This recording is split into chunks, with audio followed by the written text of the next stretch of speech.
తెలుగు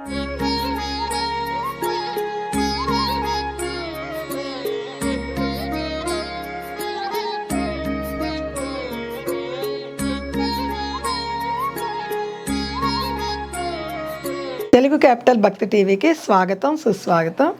నేను శ్రీలక్ష్మి. ఈరోజు మనతో శ్రీ శివకామేశ్వరి ఆనందమయ్య అమ్మ ఉన్నారు. శివకామేశ్వరి గారు నమస్కారం అండి. నమస్కారం శ్రీలక్ష్మి గారు.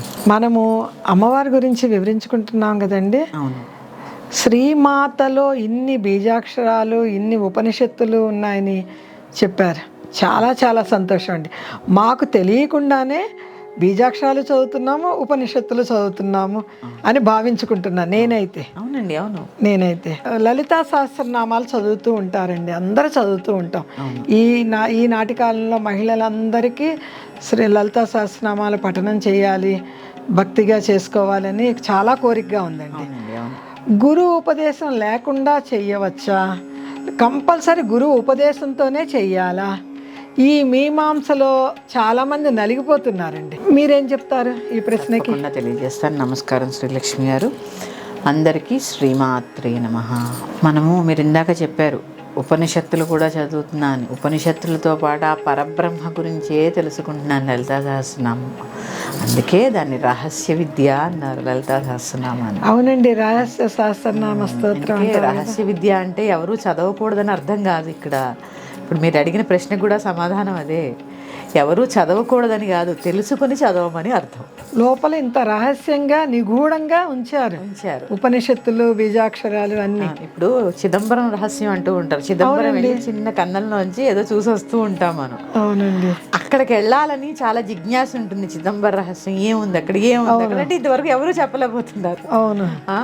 ఇక్కడ అలా లేదండి. చిదంబర రహస్యమే, రహస్యంలాగే రహస్యమే. ఇక్కడ రహస్యనామ స్తోత్రం అయినా కూడా ఇంత అక్కడ చక్కగా అమ్మ రహస్యాన్ని తెలుసుకునే మనకి అవకాశం ఇచ్చింది ఆ మునులు ఋషుల ద్వారా. ఇచ్చింది అమ్మ ఎంత కరుణ. అయ్యవారు చూడండి రహస్యంగా చేశారు చిదంబరంలో. అవును, ఎంత విచిత్రం. అయ్యవారు అంతా చూడండి, తండ్రి అంటే తండ్రి. తల్లి ఏం చేసిందండి?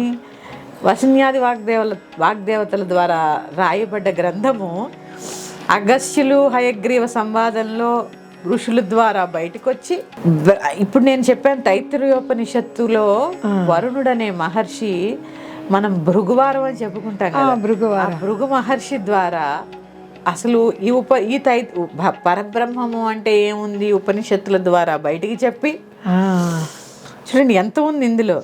తర్వాత మన కలియుగంలో ఇప్పుడు మనం ఉన్న ఈ కాలమానాల్లో సామవేదం షణ్ముఖ శర్మ గారు అనే ఋషి ద్వారా మనందరికీ రహస్యాల్ని చెప్పిస్తోందమ్మ. ఆయన ద్వారా ఇవన్నీ నాకు నేను వారికి ఏకలవ్య శిష్యురాల్ని. ఏకలవ్య శిష్యురాల్ని. వల్లండి, మీ దాంట్లో మమ్మల్ని కూడా భాగం చేసుకోండి. ఆయన ఈ గురువందనం ఆయన పాదాలకు చేరాలని చెప్పి నేను మీడియా ద్వారా వారికి సవినీయంగా వారి పాద పద్మములకి నమస్కారం తెలియజేస్తున్నాను. శ్రీమాత్రే నమః, శ్రీమాత్రే నమః, శ్రీ గురుభ్యో నమః. మీ ద్వారా ఆయన పాదపద్మానికి మేము కూడా నమస్కారం. ఇప్పుడు మనం ఉన్న కాలమాన పరిస్థితుల్లో ఆ ఋషి ద్వారా ఈ రహస్య నామాల్ని నాకు తోచినంతగా మా నాన్నగారు అందించిన జ్ఞానాన్ని, వారి ఋషిపీఠం నుంచి వచ్చిన పుస్తకాలు చదివిన ద్వారా వచ్చిన జ్ఞానాన్ని మీతో పంచుకుంటున్నాను నేను. ఇక్కడ మీరు అడిగారుగా, ఇప్పుడే చెప్పాను రహస్యనామ స్తోత్రం అని. రహస్యనామ స్తోత్రము అంటే అందరూ చదవచ్చా? ప్రతి ఒక్కరూ చదువుకోవచ్చు. ఈ స్తోత్రాన్ని ప్రతి ఒక్కరు చదువుకోవచ్చు. గురూపదేశమే ఉండి చదివితే ఏంటి మంచిది అంటే, తప్పులు లేకుండా చదవడం నేర్పించిన వాళ్ళు ఎవరైనా గురువే కదండి. అవును కదా. అమ్మ నేర్పిస్తే అమ్మే, స్నేహితులు నేర్పిస్తే స్నేహితులే గురువు నేర్పిస్తే ఇంకా అద్భుతం. వారినే గురువుల కింద భావించండి, వారే గురువు అనుకోండి.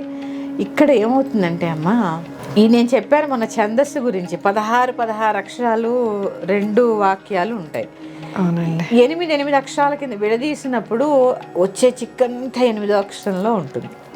అవునండి, అక్కడే దీర్ఘాలు లేనివి పెడుతూ ఉంటారు, ఉన్నవి తీసేస్తూ ఉంటారు. అక్కడే పెద్ద చిక్కనమాట. ఎందువల్ల అంటారు ఈ కూర్పు? అంతే మరి, అది అలా వెళ్ళిపోతుంది. అందుకే మీకు ఎవరు చదవకూడదని ఎక్కడా నియమం లేదు. తెలుసుకొని తప్పులు లేకుండా చదవండి. ఎవరు చెప్తే వాళ్ళే గురువు. ఎవరు చెప్తే వాళ్ళే గురువు. అంతే కదా, తప్పులు లేకుండా చదవమని చెప్పేవాళ్ళు గురువులేగా. గురువులే.